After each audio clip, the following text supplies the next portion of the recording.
Bismillahirrahmanirrahim. Elhamdülillahi Rabbil alemin. Vel âkibatu lil muttaqin. Esselatu vesselamu ala seyyidina Muhammedin ve ala alihi ve ashabihi ecma'in. Amma ba'd. Esselamu aleyküm ve rahmetullahi ve berekatuh. Haybar деген söz mına Jöötler жашаган bir aymaqtın adı bolçu. Haybar деген söz Yahudilerдің tilinde çep je korgon деген manini bildiret eken.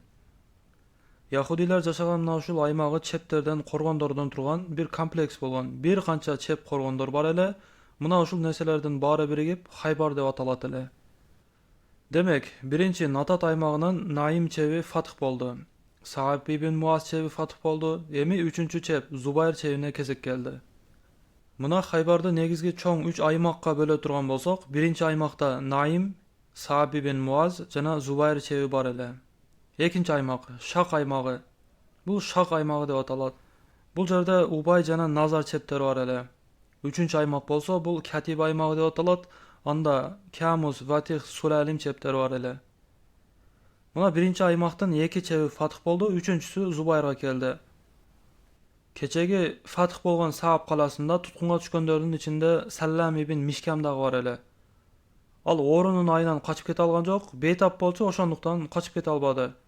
Саллам ибн Мишкам Бану Надирдин башчыларынан, Яхудилердин падышаларынан эле. Пайгамбарыбыз саллаллаху алейхи вассаламга каршы, мусулмандарга каршы Хандакка аскерлерди эриктендирип алып келген кишилердин бири эле.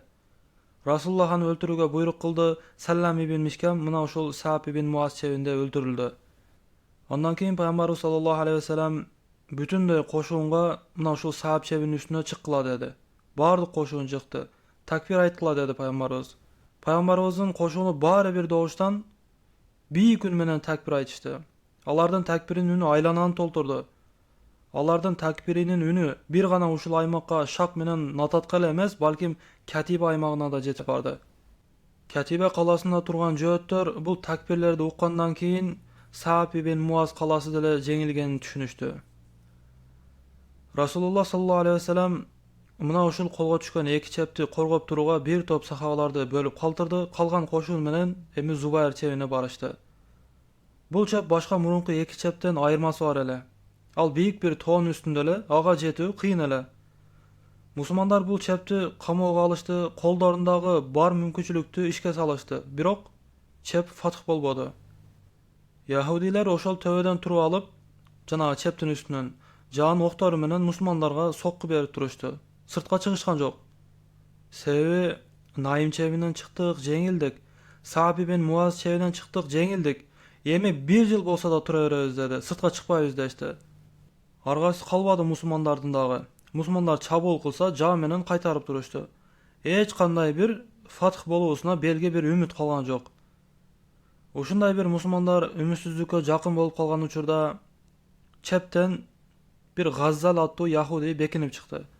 Келип Пайгамбарыбыз саллаллаху алейхи вассалам менен жолугушууну талап кылды. Пайгамбарыбыздын алдына алып келишти. Газзал Расулуллахтын алдына турганда Пайгамбарыбыз сурады: "Кандай кабар менен келдиң?" деди. Тагыраагы яхудилердин акыбалы кандай деди. Газзал айтты: "Алардын акыбалы жакшы" деди. "Артымда фатх болбой турган чеп бар" деди. "Эч ким аны жеңе албайт" деди. "Адамдар, куралдар, тамак аштар, даярдыктар, бардык нерсе бар. Жылдап турат ал жерде коргонууда, фатх кыла албайсыңар" деди. Пайгамбарыбыз айтты: "Сен мени коркутканы келдиңби? Аллах мага Хайбарды фатх кылып берем деп вада кылган, мен фатх кыламын" деди. Газзал айтты: "Мен буну билем" деди. "Бизде да бар бул кабарлар" деди. "Сиз Хайбарды фатх кылышыңызды билебиз" деди. "Анда эмне үчүн келдиң" деди. Яхуди айтты: "Мен сиздерге бул чепти фатх кылуунун жолун көрсөтөмүн. Анын ордуна сиздер мага аялыма, үй бүлөмө жана туугандарыма амандык бересиздер" деди. Пайгамбарыбыз макул болду. Яхуди айтты: "Эй Мухаммад" деди. "Бул чепте бардык нерсе бар, бир гана суу жок" деди. "Тоонун үстүндө турат, кайдан суу келсин ага?" Пайгамбарыбыз таң калып: "Анда кайдан суу ичет булар" деди. Яхуди айтты: "Алар чебинен тоонун сыртына чыга турган бир жери бар. Чептин астында бир жол бар дагы, ошол тоо менен чыгып кетет. Ошол жерден чыгып сууну алып кайра кирип кетишет" деди. Пайгамбарыбыз саллаллаху алейхи вассалам: "Кайсы жерде бул жол?" Яхуди барып ошол жерди көрсөтүп берди. Чындыгында сахабалар барып Яхуди көрсөткөн жерди көрүшкөндө, чын эле ошол тоонун арасынан чыгып, чыгып келе турган бир жол бар экен да. Ага эшик кылып койгон экен.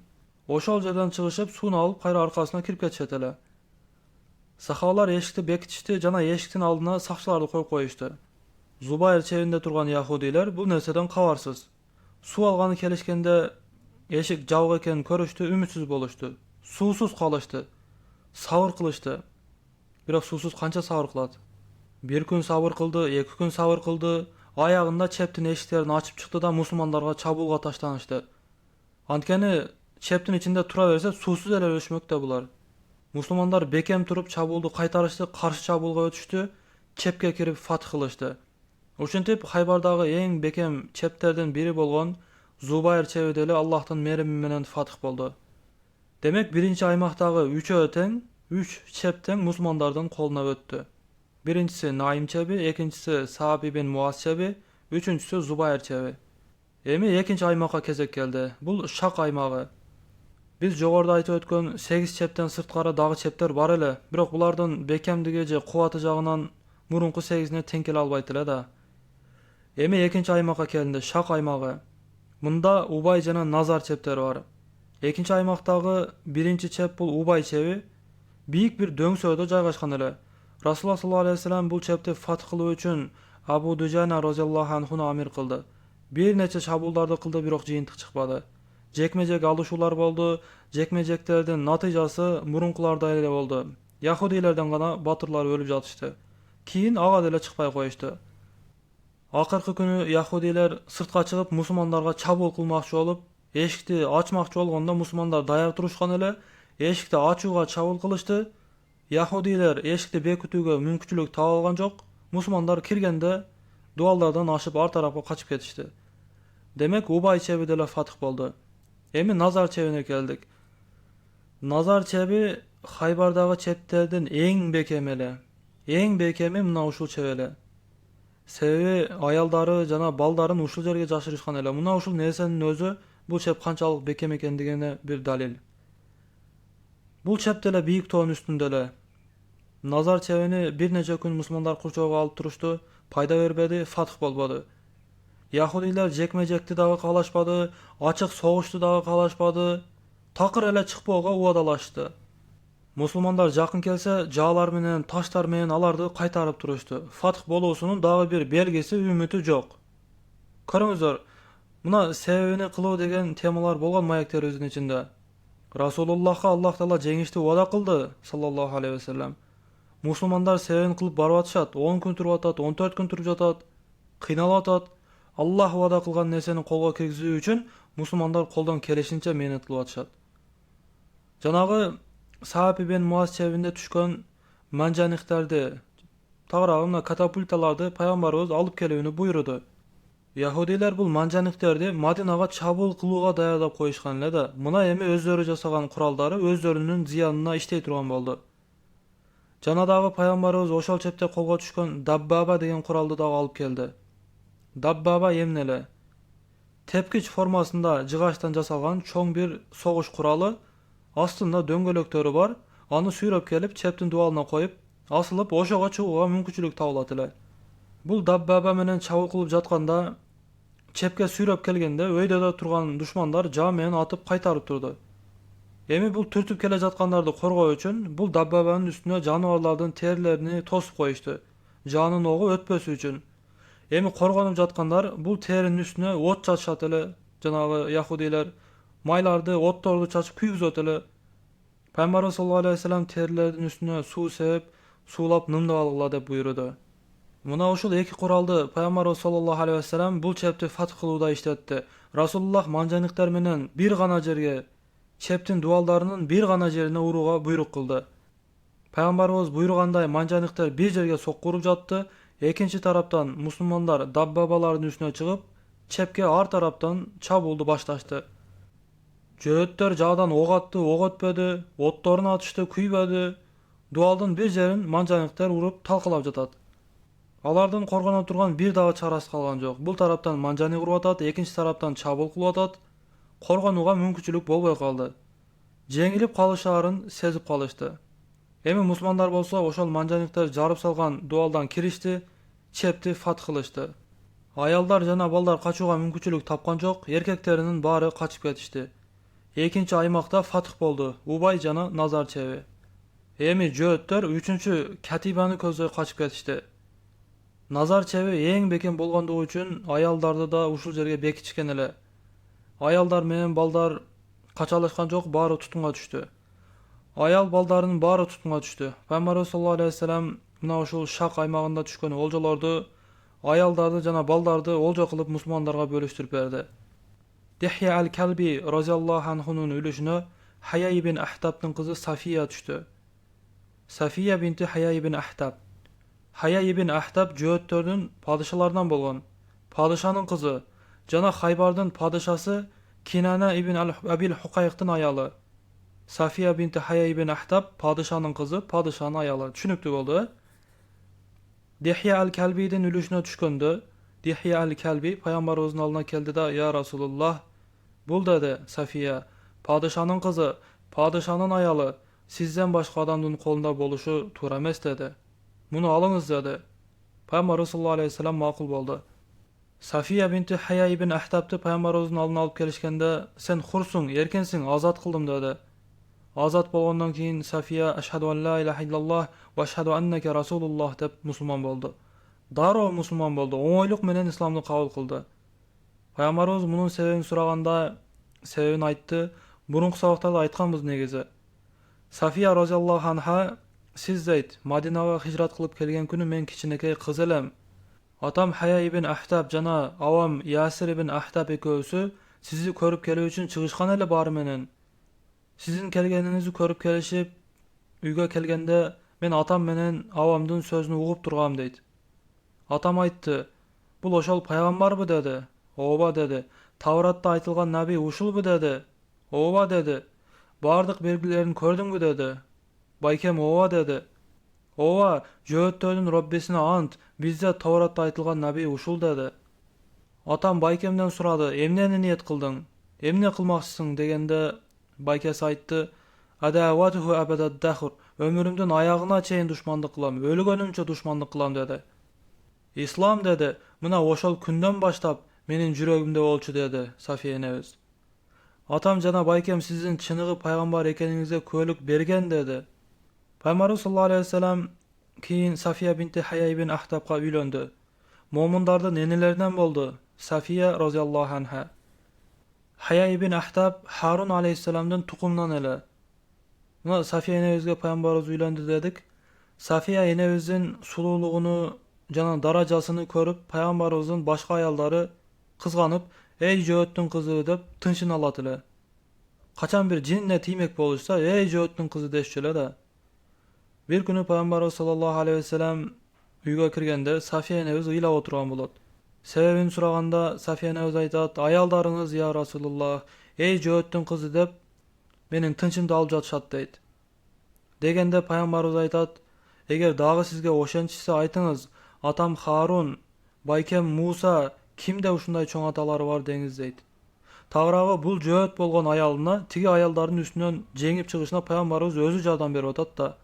Дагы бир жолу сизге "Эй жөөттүн кызы" дешсе, атам Харун, байкем Муса кимде ушундай чоң аталар бар деп айтыңыз дейт. Чындыгында кийинчерээк дагы бир жолу "Эй жөөттүн кызы" дешкенде, чоң атам Харун, байкем Муса кимде ушундай чоң аталар бар деди. Жана бир дагы аялдары жооп берүүгө жараган жок.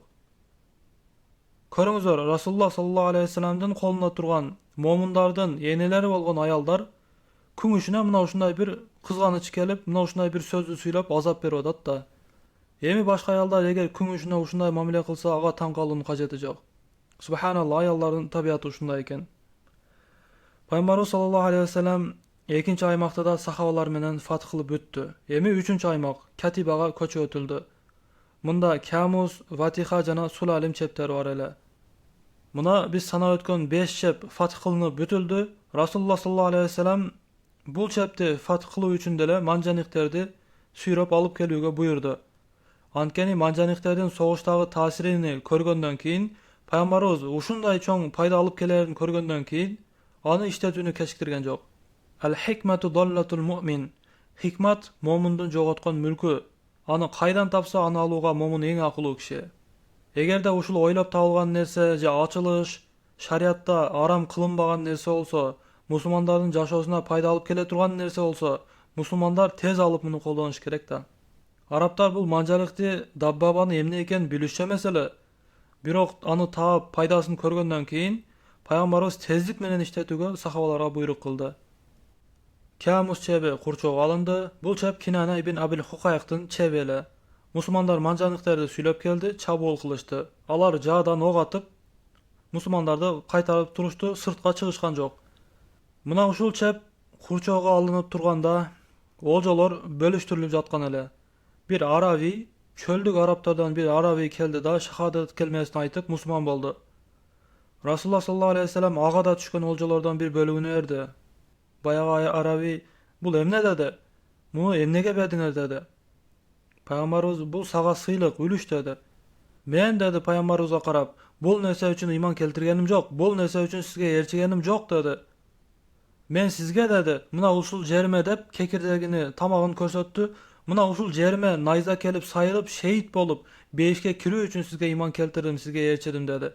Başka niyetim jok dedi. Peygamberimiz aytты, eger çın niyet kılgan bolsoň, niyetin çın bolsa Allah niyetine jetkiret dedi. Birazdan keyin bu kişi İslamga kirgenden biraz wagt ötüp musulmanlar çabuulga ötüştü. Bul Arabi da kaçtı. Kaçkanda jööттөр atkan janın oktorundan birөөsü tak oşol körsetken жерине kelip sayıldı. Muna uşul jerde şehit boldu. Hiç kança wagt ötkön jok. Аны Rasulullah sallallahu aleyhi ve sellem'den aldın alıp kelişkende Peygamberimiz körüp durup bul oşol Arabi dedi. Ova deşti. Kolu menen körsetken жерине Peygamberimiz karaganda oşol jerge bir janın oğu kadalıp turgan ele. Peygamberimiz sallallahu aleyhi ve sellem aytты, niyeti çın eken Allah niyetine jetkiriptir dedi. Sadakallah ve sadakahullah. Andan soň Peygamberimiz mına uşul Arabi'den akısına dua kıldı. O Rabbim dedi, mına bul pendeň dedi, muhacir bolup senin jolunda çıktı, senin jolunda şehit bolup kaza taptı, anın şehit bolgonuna men kömün dedi. Tagıragı hiç kança amal kılıp ulgurgan jok, birok niyeti kalыс eken, bir kadam taştap çıktı, Allah Taalaga şehitlikti жазды. Muну ugup turgan uluu sahabalar aytышты, barыбыз дейт, mına oşol Arabi'den oruna bolunu samap kaldık deyt. Antkeni Rasulullah köylük berip atat munu şehit bolgonduguna. Allah oňoý kılsa beýiş jolu oňoý. Allah kayсы pendege jеңil kılsa al jеңil. Peygamberimiz sallallahu aleyhi ve sellem aytkanday, beýiş sizlerden biriňizlerge but kiyiminin boğusundan da jakynrak deyt. Biz bilbeýiz kayсы irmemde bizge ajal kelet. Kayсы awalda Allah Taala janybızdy alat. Күнөөдө тургандабы же ibadatta turgandabı. Kurça ulanıp jatkanda musulmanlardan bir kişi katуу soguştu. Katуу soguştu. Musulmanlar anı maktap jatkan Peygamberimiz ugup durup, "Huwa min ahlin nar." Al tozok elinden dedi. Al tozok elinden dedi. Sahabalar taң kalıştı. Tozok kayda, munun jürgen jeri kayda? Sebebi şehitlikке soguşup jatkanday boldu da. Eger esteseňizler, kudum uşul syakty okuya Uhud soguşunda dele bolup ötken ele. Andan soň sahabalardan biri anı küzetip turdu. Kayra soguşa kirip katıştı dagı jarakat aldı. Jarakat alıp soguş maydanından çıkıp durup oşol jarakatının azabına çıdagan jok. Kılıçını alıp sawını jerge koyup kılıçının uçunu özünün kökregine koyda özünü öldürdü. Peygamberimiz sallallahu aleyhi ve sellem bekerge aytpagan ele huwa min ahlin nar dep. Bayağı küzetip turgan sahaba keldi. Aşhadu en la ilahe illallah ve aşhadu enneke Rasulullah dedi. Sizin peygamber ekeningizge dagı bir jolu köp boldum, köylük beremin dedi.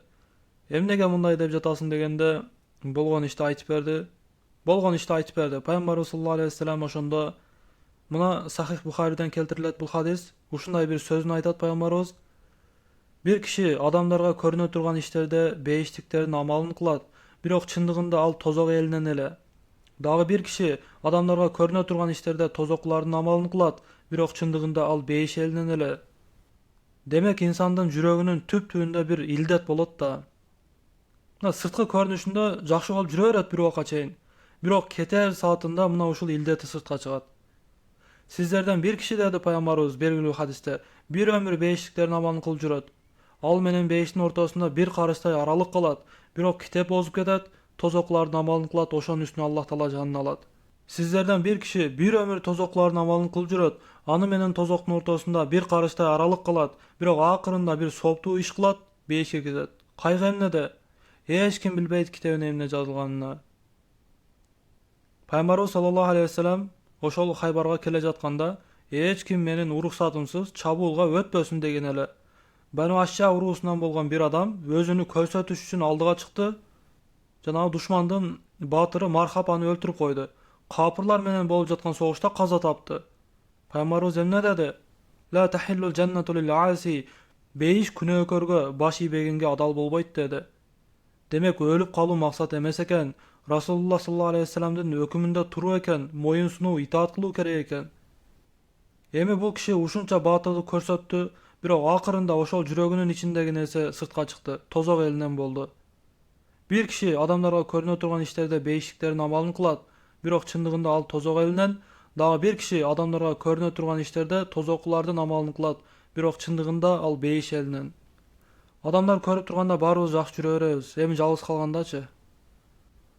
Paygambarbız sallallahu aleyhi ve sellem oljolordu bölüştürüp jatıp, Haybarga oorusuna baylanyştуу kele albagan Hudaybiyaga kaçkan kişilerge dele ülüş böldü. Jana da Hudaybiyada kaçkan birok kaza bolup ketken kişilerden üy bülösü üçin dele ülüş böldü. Taktap aytkanda Paygambarbız kызмат kılgan sahabalardy barktap jatat da. Paygambarbız oljolordu taratıp jatkanda Gatafandın 5000 koşuğunu Müslümanların arkasından jetip geldi. Janagı akmak, tentek bolgan Uyayna ibn Hisin özünün 5000 kişilik asker menen Müslümanların artından jetip geldi. Kelip karasa Paygambarbız sallallahu aleyhi ve sellem oljolordu taratıp jatat.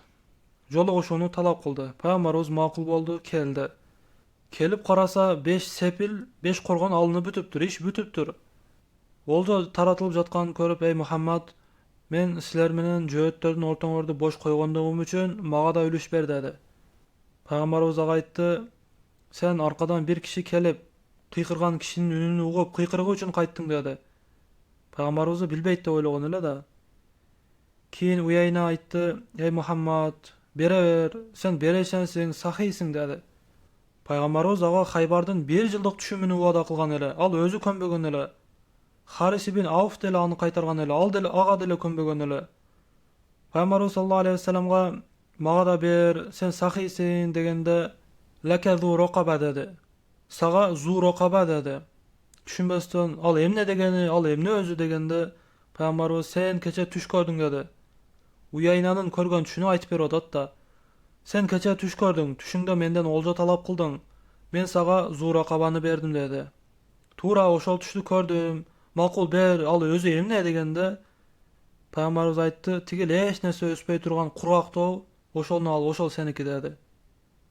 Uşintiп Uyayna ibn Hisin hiç nersege eýe bolbody, ne Haybardın oljolorundan, ne Haybardın düşümünden hiç nersege eýe bolbody. Bu kişi Paygambarbız sallallahu aleyhi ve sellem aytkanday akmak jana muta ele, özünün bir öz aldınça pikiri jok tentek adam ele. Olja albagandan keyin jööttörдүн sepiline barıp kirdi. Kirip emi jööttörgө kayrat, motivasiya berip atat da.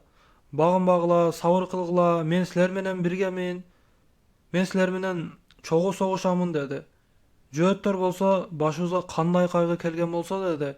Senin ayından boldu dedi. Sen bizi aldadyň, taştap kettiň. Sen bul işiňdi Banu Qurayzaga dele kılgan eleň. Aksapty taştap kettiň, Banu Qurayzany Muhammad menen жалгыз koýduň. Alardy Muhammad kılıçtan ötkördü.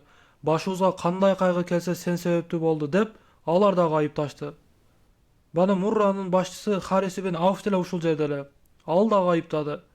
Asaga Haybardın 1 ýyldyk düşümünü sunuştaganda alsaň bolboý bele dedi. Kamus korgonu 14 gün ulandı. Kinana ibn Abul Hukayk'tın korgonu bul. Bul jööttörдүн padişasy. Alardын jüregi katu korkunçka toldu. Özlerinin korgondorunda turup sırtka çıka albaydat da. Korgonda turup Kinana ibn Abul Hukayk jağının jebini tartmakçı oldu. Jağının bir tarabına jip tartıp, ekinci tarabına çoyup ile turgan uçurda kolları uşunday bir kaltıradı. Özünün korgonun içinde turup, korkuunun katuluğundan kaltırap jibin ile albaydat da. Jibin ile albaydat, emi kantip soğuş kılat. Bağını peröge, tınçlık kelişimine kelöge, özü bir kanattandı, başçılarını çakırdı. Kelişimge keleler dedi, alar dele makul boluştu. Paygambarbız sallallahu aleyhi ve sellem menen alar kelişimden şartlarını kelişmekçi oluştu. Bir kança süйлöşülөр boldu. Paýgambarybызga korkutu kılıp görüştü, Paýgambarybız many berbedi. Kelişimden içine çoň bir talaptardy koýuşdy, Paýgambarybız alardy kabul kılbady. Jizya bereli anla dedi. Jizya dedi Paýgambarybız, soguşdan murda bolat ele dedi. Emi men hökümüme razı bolasyňar dedi. Kıskası uzakka ulangan talkulardan keyin tömöndögi nerselerge kelişildi. Birinçisi, şartlardan birincisi, jööttör Haybarda taşlap çıkıp ketişet. Haybarda jööt kalbayt. Ekinçisi, kuralların barını taşlap ketişet. Üçüncüsü, altın kümüşten eş nesi alıp çıkıp ketişpeyt. Kuraldı da taşlap ketet, altın kümüştü da taşlap ketet. Muna uşul altın kümüştü taşlap ketүү şartı alarga aябай bir oor keldi. Ankeni mal mülkке bolgan süýүүsü jööttörдүн ötө katты öyle da. Andan tышкары эмнени özleri menen köterip alıp kete alsa alıp ketişet. Jazirada dele, Arabiya jarym aralynda dele kalışpayt, Şamga çıkıp ketişet. Muna uşul nersenin orduna Paýgambarybız tutkundardy boşatyp bermey boldu. Şartlardan biri bul ötö bir katı oor şart bolgon ele, eger kayсы bir jööt bir ösü bolsa dele altın kümüştördü jaşırgany açыкka çıga turgan bolsa, bardyk jööттөр öldürület. Bir jööttün altın kümüştü jaşırıp koygonu tabılıp kalsa, jööttörдүн bari öldürület. Haybardan çıkıp ketүүgө jööттөр daýardyk körүүnü başlaşdy. Korgondorun eşigini açtı, musulmanlar kirdi, jööttör kurallarını altın kümüştörдү tapşırdı. Bul jerde musulmanlar emnege ee boldu. 1000 dana nayza kolga düştü, 400 kılıç, 500 jaa oktor menen. Bir gana Katiba aymagynyn özünün 40 000 dana kurma daragı düştü. Bul aябай çoň baylyk bolçu. Bul Nitaat şak aymaktardan tышкары bir gana Katibanyň özünün 40 000 dana düştü. Janada algaçkı soguş menen alıngan korgondorunun birinde Tawrattın aябай bir bayırkı nuskalarından birösü musulmanların koluna düşkan ele. Al kelişim menen alınbady, al soguş menen alıngan ele. Jööttör kelişti, ey Muhammad, bu kitap biz üçün bir ıyık kitap, anı kaytarıp ber dedi. Paýgambarybız sallallahu aleyhi ve sellem anı ayırıp taştaşı mümkün ele. Antkeni soguş menen alıngan, kaytarbasa bola beret ele. Andan tышкары bu kitapga ötö köp özgörtүүлөр kirgizilgen ele. Biroq Paýgambarybız sallallahu aleyhi ve sellem keçirim kıldı, alardın kitaplarını özlerine kaytarıp berdi. Subhana rabbike rabbil izzati amma yasifun ve selamun alel mursalin velhamdülillahi rabbil alamin.